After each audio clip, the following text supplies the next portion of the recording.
Hello friends, कैसे हैं आप लोग। आई होप आप लोग अच्छे होंगे। मैं भी बहुत अच्छी हूँ। मैं हूँ सी दीक्षा गुप्ता और आप देख रहे हैं सीए मैडम जी चैनल। आज मैं आपके संग डिस्कस करने जा रही हूँ income from house property under old gym. Under old gym क्या ट्रीटमेंट होना है इनकम फ्रॉम हाउस प्रॉपर्टी का, हम वहां ये डिस्कस करेंगे। और किस केसेस में अगर आपकी इनकम फ्रॉम हाउस प्रॉपर्टी हो रही है और आपको ITR-1 नहीं फाइल करना है, अगर आप ITR-1 फाइल करते हैं तो आपको क्या लॉसेस हो सकते हैं वो हम इसमें डिस्कस करेंगे। और ये वीडियो को एंड तक देखिएगा और अगर हाँ अच्छी लगी हो तो प्लीज सब्सक्राइब कीजिएगा मेरे चैनल को, सीए मैडम जी को।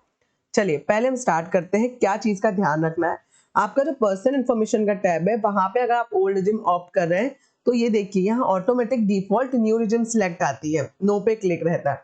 अब मुझे ओल्ड रिजिम में जाना है तो मुझे यहाँ पे यस करना पड़ेगा। अब मैंने यहाँ जब यस किया तो जो सारी इंफॉर्मेशन और जो डेटा है वो किसके हिसाब से आ जाएगा, मेरा न्यू जिम के ओल्ड जिम के हिसाब से आ जाएगा। अब जो भी आप डेटा एंट्री करेंगे वो ओल्ड जिम के हिसाब से होगी जब आप यस कर दोगे। अगर ये नो रहता है तो जो डेटा एंट्रीज आप करते हो वो न्यू जिम के हिसाब से होती है। तो सबसे पहला चेंज आपको यही करना है जब भी आप रिटर्न फाइल कर रहे हैं तब। अब यहाँ पे मैं क्या कर दूंगी, कंफर्म। कंफर्म करने के बाद हम जब ग्रॉस टोटल इनकम में जाएंगे तो उसमें जो सेकंड वाला है इनकम फ्रॉम हाउस प्रॉपर्टी। अब आप ध्यान रखिएगा, अगर आप ओल्ड जिम ऑप्ट कर रहे हैं तो इनकम फ्रॉम हाउस प्रॉपर्टी में जो लेट आउट वाला होता है उस केस में आपको सारा इंटरेस्ट का स्टैंडर्ड जो सारा इंटरेस्ट है उसका डिडक्शन मिल जाता है। ठीक है, कोई भी ऐसा नहीं रहता कि आपको नहीं मिलेगा, कोई लिमिट नहीं रहती। लेकिन एक चीज का ध्यान रखना, अगर आपको लॉस होता है 2 लाख से ज्यादा का तो फिर आपके केस में आपको जो सेट ऑफ करने को दिया जाता है उस फाइनेंशियल ईयर में वो सिर्फ 2 लाख होता है, बाकी आपको कैरी फॉरवर्ड करना पड़ता है। चलिए मैं आपको इस एग्जांपल से समझाती हूँ। देखिए यहाँ पे आप देखोगे अगर मेरा ग्रॉस रेंट रिसीव कितना है 1 लाख है, ठीक है। और अब उसके बाद मैंने 30% मुझे एनुअल वैल्यू का डिडक्शन मिल जाएगा और 3,50,000 मेरा इंटरेस्ट है। ये जो इंटरेस्ट है ये ऑटो फिल आता है जब आप ये जो शेड्यूल है इसको फिल कर देते हैं। ठीक है, पहला भी शेड्यूल फिल कीजिएगा, उसके बाद आपका इंटरेस्ट रिफ्लेक्ट होने लग जाएगा। मेरे केस में इंटरेस्ट कितना आ रहा है, 3,50,000। अब देखिए 1 लाख में से मैं 30,000 माइनस करती हूँ जो हमें स्टैंडर्ड डिडक्शन मिलता है। मेरा 70,000 इनकम फ्रॉम हाउस प्रॉपर्टी आया बिफोर इंटरेस्ट।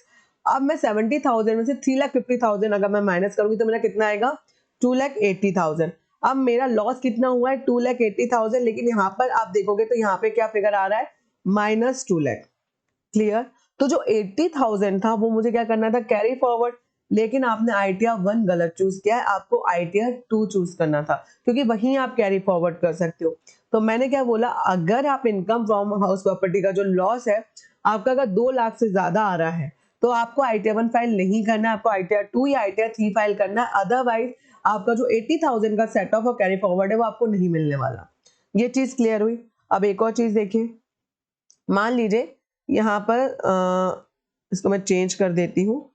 यहाँ पे मेरे केस में 2 लाख होता, ठीक है, 2.5 लाख कर देते हैं हम इसको, हमसे सेव करते हैं। देखिए अगर मैं देख रही हूँ 2.5 लाख है, ठीक है, 1,75,000 का मेरा लॉस आ रहा है तो आप 2 लाख तक का देखिए, 2 लाख से ज्यादा तो नहीं है, 2 लाख से कम है तो आप इसको सेट ऑफ कर सकते हो। अब आपको एक और चीज का ध्यान रखना है कि आपका जो 2 लाख का लॉस है या जो भी लॉस आपका आ रहा है 2 लाख से ज्यादा नहीं हो सकता, ठीक है, सेट ऑफ। अब जो मेरा 2 लाख से कम का जो भी लॉस आ रहा है वो सेट ऑफ हो सकता है, पर आप ये भी चेक कीजिए जो मेरी अदर सोर्स ऑफ इनकम है क्या वो उससे ज्यादा है। अगर मेरी अदर सोर्स ऑफ इनकम ज्यादा है मेरे लॉस से हाउस प्रॉपर्टी के केस में तो कोई दिक्कत नहीं, सेट ऑफ हो जाएगा। लेकिन दिक्कत तब है जब मेरी अदर सोर्स ऑफ इनकम मेरी हाउस प्रॉपर्टी के लॉस से कम है, क्योंकि वो सेट ऑफ ही नहीं हो पाएगा। क्लियर, क्योंकि वो सेट ऑफ नहीं हो पाएगा। अब आप देखो मेरा 1,75,000 का क्या आ रहा है लॉस और जो मेरा इनकम फ्रॉम अदर सोर्सेज है वो 868 है।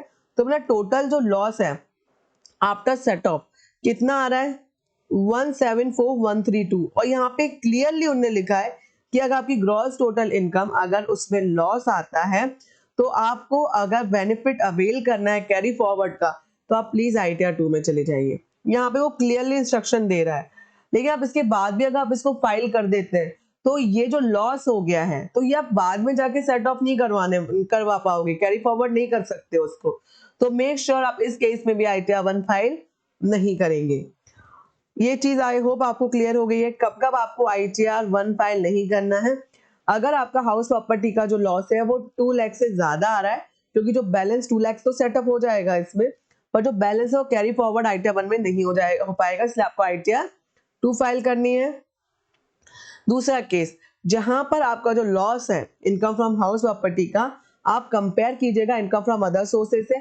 अगर आपकी इनकम फ्रॉम अदर सोर्सेज ज्यादा है तो कोई दिक्कत नहीं, लेकिन अगर आपके लॉस से कम है आपकी इनकम फ्रॉम अदर सोर्सेज, तो प्लीज आप आईटीआर 1 नहीं फाइल कीजिएगा, क्योंकि आप जो लॉस है उसको कैरी फॉरवर्ड नहीं कर सकते। इन दो केसेस में आपको आईटीआर 1 फाइल नहीं करनी है। आप अगर करते हो तो ये आपका जो नुकसान है ये बहुत बड़ा नुकसान है, क्योंकि 1,74,132 मेरे केस में मैं इसको कैरी फॉरवर्ड नहीं कर सकती। क्लियर?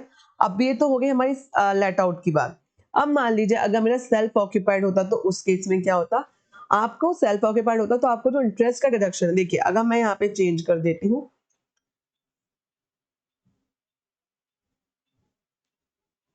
यहाँ पे मैं लेट आउट की जगह सेल्फ ऑक्यूपाइड करती हूँ, तो देखिए यहाँ पर जो मुझे इंटरेस्ट है वो सिर्फ 2 लाख का ही अलाउ कर रहा है। ठीक है, समझ में आया? जब हमारा जो हाउस प्रॉपर्टी है जहाँ पे सेल्फ ऑक्यूपाइड होगा, उस केस में वो आपको जो डिडक्शन है 24B का, वो सिर्फ आपका 3.5 लाख था मेरे केस में, पर वो मुझे कितना अलाउ कर रहा है, 2 लाख। तो इस केस में भी आप देखिएगा, अगर आपका 2 लाख का लॉस आ रहा है, जो भी लॉस, क्योंकि इससे ज्यादा आपका आएगा नहीं सेल्फ ऑक्यूपाइड में, आएगा इसमें क्योंकि इससे ज्यादा आ ही नहीं सकता, क्योंकि आपको अलाउ ही नहीं करता सेल्फ ऑक्यूपाइड के केस में। अब मेरा 2 लाख का लॉस है, अब मुझे क्या करना रहेगा कि इस केस में आपको फिर से कंपेयर करना पड़ेगा अदर सोर्स ऑफ इनकम और लॉस, तो उस हिसाब से आप चेक कर लीजिएगा और फिर रिटर्न फाइल कीजिएगा। क्लियर हो गया? अब एक और चीज मैं आपको समझा देती हूँ, जब आपकी जो इंटरेस्ट इनकम है, जो डेटा है वो कैसे फीड करना है। देखिए, इंटरेस्ट ऑन बोरो कैपिटल में जाके यहाँ पे आप को एक वो दिखता है फिल करने के लिए, मैं ऑलरेडी फिल कर चुकी हूँ, मैं आपको दिखा देती हूँ। आपको लोन किससे लिया है, ठीक है, जिस बैंक से लिया उसका आपको नाम यहाँ पे मेंशन करना है, आपका लोन अकाउंट नंबर ये आप अपने बैंक लोन स्टेटमेंट से फीड करेंगे, डेट ऑफ सेक्शन, आपका जो सेक्शन लेटर होगा आप उससे फीड करेंगे, टोटल अमाउंट ऑफ लोन कितना था, टोटल आउटस्टैंडिंग कितना है 31 मार्च 2025 तक, और कितना इंटरेस्ट इस फाइनेंशियल ईयर के लिए आपका बनना है, वो सब आपको यहाँ मेंशन करना है।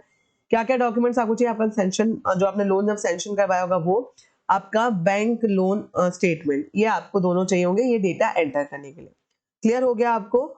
आई होप आपको ये वीडियो अच्छी लगी हो। हाँ, अगर अच्छी लगी हो तो प्लीज लाइक शेयर सब्सक्राइब जरूर कीजिएगा मेरे चैनल को, सीए मैडम जी का। हाँ, और ध्यान रखिएगा कब कब आपको आईटीआर फाइल नहीं करना है, क्योंकि अगर आप फाइल करते हैं तो लिटरली आपको नुकसान होगा।